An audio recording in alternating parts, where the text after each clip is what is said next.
നമസ്കാരം. Astrology master ക്ലാസ്സിൻ്റെ പുതിയൊരു അധ്യായത്തിലേക്ക് ഏവർക്കും സ്വാഗതം. നമ്മൾ ഇന്ന് കഴിഞ്ഞ ദിവസം പഠിച്ച ഗോചരത്തിൻ്റെ ബാലൻസ് ആയിട്ടുള്ള ഭാഗമാണ് പഠിക്കുന്നത്. അതിൽ ഇന്ന് നമ്മൾ എടുക്കുന്ന വിഷയം എന്ന് പറയുന്നത് ഗോചരവേദമാണ്. ഗോചരത്തെക്കുറിച്ച് പഠിച്ചിട്ട് കഴിഞ്ഞ പ്രാവശ്യം ചന്ദ്രാൽ ഇന്ന ഗ്രഹങ്ങൾ ഇന്ന ഭാവത്തിലൂടെ നടക്കുമ്പം ശുഭഫലങ്ങളും ഇന്ന ഭാവത്തിലൂടെ നടക്കുമ്പം അശുഭഫലങ്ങളും എന്ന് നമ്മൾ കഴിഞ്ഞ വീഡിയോയിൽ പഠിച്ചിരുന്നു. അത് നോട്ട് ചെയ്ത് വെച്ചവർക്ക് ഈ വീഡിയോ കുറച്ചുകൂടെ എളുപ്പമായിരിക്കും. അല്ലാത്തവർക്ക് അത് കണ്ടതിന് ശേഷം മാത്രമേ ഈ വീഡിയോ കേൾക്കാവൂ. അതായത് ഗോചരവേദം എന്ന് പറഞ്ഞാൽ ചന്ദ്രാൽ ഒരു ഗ്രഹം ശുഭസ്ഥലങ്ങളിലൂടെ സഞ്ചരിക്കുമ്പം, അതായത് ആ ഗ്രഹത്തിന് പറഞ്ഞിട്ടുള്ള ശുഭസ്ഥലങ്ങളിലൂടെ സഞ്ചരിക്കുമ്പോൾ ആ ഓരോ സ്ഥാനത്തിനും ഒരു വേദസ്ഥാനമുണ്ട്. അതായത് ഒരു ബാരിയറായിട്ട് വരുന്ന അല്ലെങ്കിൽ എഗനിസ്റ്റായിട്ട് വരുന്ന വേദിക്കുന്ന, അതിൻ്റെ കഴിവുകളെ വേദിക്കുന്ന ഒരു സ്ഥലമുണ്ട്. ആ സ്ഥലത്തെ ആണ് വേദഭാവം എന്ന് പറയുന്നത്. ആ ഭാവത്തിലൂടെ മറ്റൊരു ഗ്രഹം സഞ്ചരിക്കുമ്പം ശുഭസ്ഥാനങ്ങളിൽ നിൽക്കുന്ന ഗ്രഹം ശുഭഫലം തരികയില്ല എന്നുള്ളതാണ് ഗോചരവേദം എന്ന സിദ്ധാന്തത്തിൻ്റെ അടിസ്ഥാനം. അപ്പം നമുക്ക് നോക്കാം.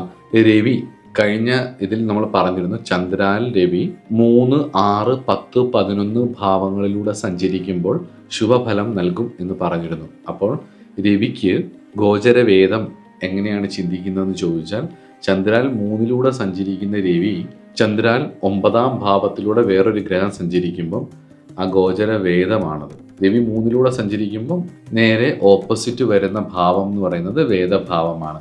രവി ചന്ദ്രാൽ 11 സഞ്ചരിക്കുമ്പോൾ ശുഭഫലം നൽകും എന്ന് പറയുന്നു. ആ 11 നേരെ എക്സാക്റ്റ് ഓപ്പോസിറ്റ് ഭാവം എന്ന് പറയുന്നത് 5 ഭാവമാണ്. ആ ഭാവത്തിൽ ഇവിടെ വേറൊരു ഗ്രഹം സഞ്ചരിക്കുമ്പം വേദം എന്ന് പറയുന്നു. എന്നാൽ ചന്ദ്രന് അങ്ങനെയല്ല. ചന്ദ്രന് ശുഭസ്ഥാനം 1, 3, 6, 7, 10, 11 അല്ലേ? അപ്പം അതിൻ്റെ വേദസ്ഥാനം എന്ന് പറയുന്നത് 1-ന് 5, 3-ന് 9, 6-ന് 12, 7-ന് 1, 10-ന് 4, 11-ന് 8 ആണ്. ശുക്ലപക്ഷത്തിലെ ചന്ദ്രൻ ചന്ദ്രാൽ സഞ്ചരിക്കുമ്പം 2, 5, 9 ശുഭസ്ഥാനങ്ങളാണ്. അപ്പം 2-ാം ഭാവത്തിന് 6-ാം ഭാവം വേദവും, 5-ാം ഭാവത്തിന് 4-ാം ഭാവം വേദവും, 9-ാം ഭാവത്തിന് 8-ാം ഭാവവും വേദമാണ്.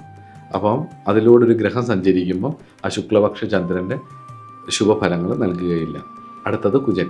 കുജന് 3, 6, 11 അല്ലേ ശുഭസ്ഥാനം. 3-ാം ഭാവത്തിന് 12-ലൂടെയും 6-ാം ഭാവത്തിന് 9-ലൂടെയും ചന്ദ്രാൽ 11-ൽ കുജൻ സഞ്ചരിക്കുമ്പോൾ അതിൽ 5-ലൂടെയും ഒരു ഗ്രഹം സഞ്ചരിക്കുമ്പോൾ അത് വേദമാവുന്നു. ഇത് തന്നെയാണ് ശനിക്കും രാഹുവിനും ഉള്ളത്. ബുധൻ ചന്ദ്രാൽ 2, 4, 6, 8, 10, 11 എന്നീ ഭാവങ്ങളിലൂടെ സഞ്ചരിക്കുമ്പം ശുഭസ്ഥാനങ്ങളാണല്ലോ.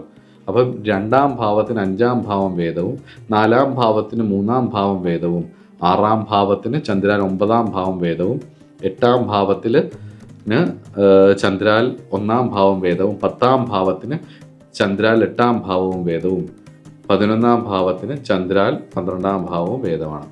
ഇനി അടുത്തത് ബൃഹസ്പതി അഥവാ ഗുരുവാണ്. ഗുരുവിൻ്റെ നമ്മൾ എല്ലാവരും ശ്രദ്ധിക്കുന്ന കാര്യമാണ്. ഗുരു ചന്ദ്രാൽ 2, 5, 7, 9, 11 എന്നീ ഭാവങ്ങളിലൂടെ സഞ്ചരിക്കുമ്പം ശുഭഫലമല്ലേ വാസ്തവത്തിൽ വരേണ്ടത്. ഗുരുവിന് 2-ാം ഭാവത്തിലൂടെ ഒരു ഗ്രഹം സഞ്ചരിക്കുമ്പം 12-ാം ഭാവത്തിലൊരു ഗ്രഹം ഉണ്ടെങ്കിലും, ഗുരു 5-ാം ഭാവത്തിലൂടെ സഞ്ചരിക്കുമ്പോൾ 4-ാം ഭാവത്തിലൊരു ഗ്രഹം ഉണ്ടെങ്കിലും, ഗുരു 7-ാം ഭാവത്തിലൂടെ സഞ്ചരിക്കുമ്പോൾ 3-ാം ഭാവത്തിലൊരു ഗ്രഹം ഉണ്ടെങ്കിലും, ഗുരു 9-ാം ഭാവത്തിലൂടെ സഞ്ചരിക്കുമ്പോൾ 10-ാം ഭാവത്തിലൊരു ഗ്രഹം ഉണ്ടെങ്കിലും, ഗുരു 11-ാം ഭാവത്തിലൂടെ സഞ്ചരിക്കുമ്പം 8-ാം ഭാവത്തിലൊരു ഗ്രഹം ഉണ്ടെങ്കിലും ഗോചര വേദമാണ്. ഇത് തന്നെയാണ് ശുക്രനും. ശുക്രന് 1, 2, 3, 4, 5, 8, 9, 11, 12 ശുഭസ്ഥാനങ്ങളാണല്ലോ. അപ്പം ശുക്രൻ്റെ ശുഭസ്ഥാനമായിട്ടുള്ള 1-ാം ഭാവത്തിന് 8-ാം ഭാവം വേദമാണ്. ചന്ദ്രാൽ ശുക്രൻ 2-ാം ഭാവത്തിലൂടെ സഞ്ചരിക്കുമ്പോൾ ചന്ദ്രാൽ 7-ാം ഭാവത്തിലൊരു ഗ്രഹം സഞ്ചരിച്ചാൽ ശുക്രന് വേദമാണ്. അതുപോലെ തന്നെ ശുക്രാൽ 3-ാം ഭാവത്തിലൊരു ഗ്രഹം സഞ്ചരിക്കുമ്പം, 1-ലൂടെ ഒരു ഗ്രഹം സഞ്ചരിക്കുമ്പം അത് വേദമാണ്. 4-ാം ഭാവത്തിലൂടെ ഒരു ശുക്രൻ സഞ്ചരിക്കുമ്പോൾ 10-ലൂടെ സഞ്ചരിക്കുന്നത് വേദമാണ്. 5-ാം ഭാവത്തിൽ ശുക്രൻ സഞ്ചരിക്കുമ്പോൾ 9-ലൊരു ഗ്രഹം നിൽക്കുന്നത് വേദമാണ്. 8-ാം ഭാവത്തിലൊരു ഗ്രഹം സഞ്ചരിക്കുമ്പോൾ 5-ലൊരു ഗ്രഹം നിൽക്കുന്നത് വേദമാണ്. 9-ാം ഭാവത്തിലൂടെ ശുക്രൻ സഞ്ചരിക്കുമ്പോൾ 11-ലൊരു ഗ്രഹം നിൽക്കുന്നത് വേദമാണ്. 11-ാം ഭാവത്തിലൊരു ഗ്രഹം സഞ്ചരിക്കുമ്പോൾ 3-ലൊരു ഗ്രഹം നിൽക്കുന്നത് വേദമാണ്.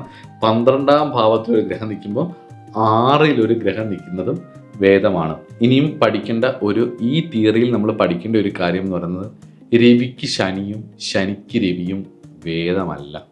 ഉദാഹരണത്തിന് ശുഭസ്ഥാനമായിട്ടുള്ള 3-ലൂടെ രവി സഞ്ചരിക്കുമ്പം, ചന്ദ്രാൽ 3-ലൂടെ രവി സഞ്ചരിക്കുമ്പോൾ അതിന് 9-ാം ഭാവത്തിലൂടെയാണ് ശനി സഞ്ചരിക്കുന്നതെങ്കിൽ വാസ്തവത്തിൽ വേദമല്ലേ വരേണ്ടത്. പക്ഷേ രവിക്ക് ശനിയോ ശനിക്ക് രവിയോ വേദിക്കത്തില്ല. ഇതൊന്ന്. ചന്ദ്രനും ബുധനും പരസ്പരം വേദിക്കത്തില്ല. ചന്ദ്രനും ബുധനും പരസ്പരം വേദിക്കത്തില്ല.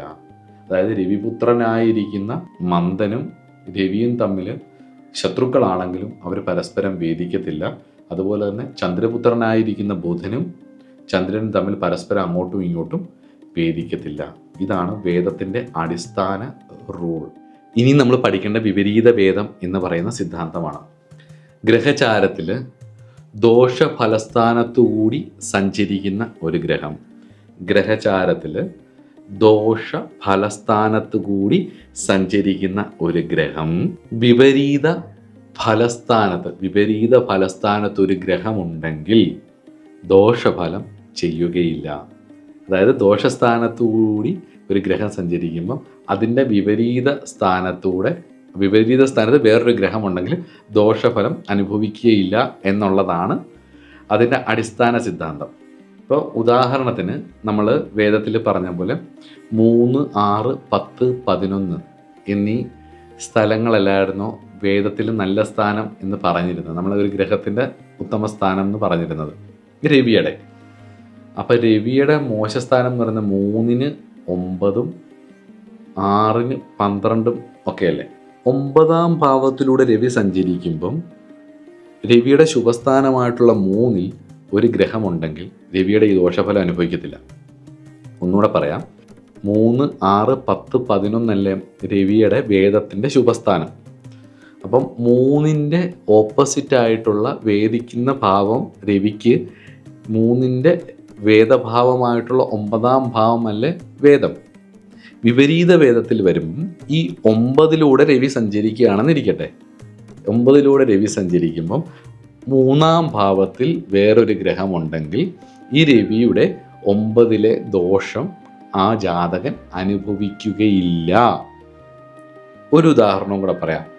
12-ാം ഭാവം, ചന്ദ്രാൽ 12-ാം ഭാവം രവിക്ക് മോശസ്ഥാനമാണല്ലോ നമ്മൾ വേദത്തിൻ്റെ തിയറി പഠിച്ചപ്പം. ആ 12-ാം ഭാവത്തിന് മോശസ്ഥാനത്തൂടെ രവി സഞ്ചരിക്കുമ്പം 6-ാം ഭാവം അതിൻ്റെ വിപരീത ഭാഗമല്ലേ. വേദം നമ്മൾ പഠിച്ചപ്പം 6-ൻ്റെ വേദഭാവം എന്ന് പറയുന്നത് 12-ആണ്. അപ്പോൾ 12-ൻ്റെ വിപരീത വേദഭാവം എന്ന് പറയുന്നത് 6-ആണ്. തിരിച്ചൊന്ന് ചിന്തിച്ചു നോക്കി, വേദത്തിനെ തിരിച്ചിട്ടാൽ മതി. അപ്പം ആ വിപരീത ഭാഗത്തിലൂടെ 12-ലൂടെ രവി സഞ്ചരിക്കുമ്പം 6-ാം ഭാവത്തിൽ വേറൊരു ഗ്രഹം സഞ്ചരിക്കുമ്പം 12-ൽ സഞ്ചരിക്കുന്ന ദോഷം ആ രവി തരില്ല. അത്രയേ ഉള്ളൂ. ബാക്കിയുള്ള എല്ലാ ഗ്രഹങ്ങളുടെയും വിപരീത വേദം വെച്ചിട്ട് നിങ്ങൾ നോട്ട്സ് എഴുതി പഠിച്ചുകൊള്ളുക. നമുക്കിനി പഠിക്കാനുള്ളത് നക്ഷത്രഭേദമാണ്. അതോടെ കഴിഞ്ഞു കഴിഞ്ഞാൽ ഗോചരത്തെക്കുറിച്ചുള്ള ഏകദേശ കാര്യങ്ങളാവും. പിന്നെ നക്ഷത്രങ്ങളുടെ ഏരിയകളും കൂടെ ഉള്ളൂ. അപ്പം ഒരു നക്ഷത്രത്തിന് മറ്റൊരു നക്ഷത്രം ഭേദമാണ്. അതും കൂടെ നമുക്ക് അടുത്ത ക്ലാസ്സിൽ പഠിച്ചാൽ ഗോചരത്തെക്കുറിച്ചുള്ള ഏകദേശ ഐഡിയാസ് ആവും. അപ്പോൾ അടുത്ത ക്ലാസ്സിൽ കാണാം. നമസ്കാരം.